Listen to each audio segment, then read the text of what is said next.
U.S. President Joe Biden celebrated the reduction in inflation and the Inflation Reduction Act in the East Room of the White House on Wednesday, even though experts believe one had little to do with the other.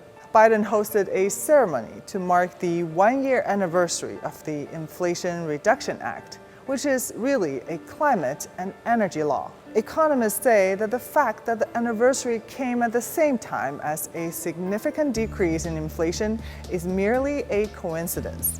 They attributed the drop in inflation to the Fed's interest rate hikes. The name of the act was more about political branding than policy goals. Even Biden himself said at a fundraiser in Utah last week, "The Inflation Reduction Act, I wish I hadn't called it that, because it had less to do with reducing inflation than it does to do with dealing with providing for alternatives that generate economic growth."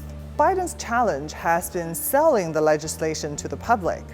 Many Americans, even those who support Biden, don't know much about it, according to Reuters opinion polls.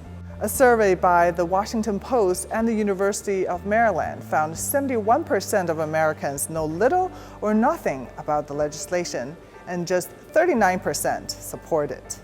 Many Americans who voted for Biden in 2020 said they believe the economy has fared poorly under his leadership, and some say they might not vote for him in the November 2024 election, according to a Reuters Ipsos poll released on August 4th.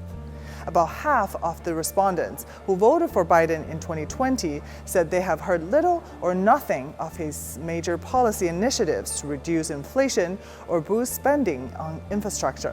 Countries in Asia and Europe, on the other hand, are still trying to respond to protectionist economic policies embedded into the legislation.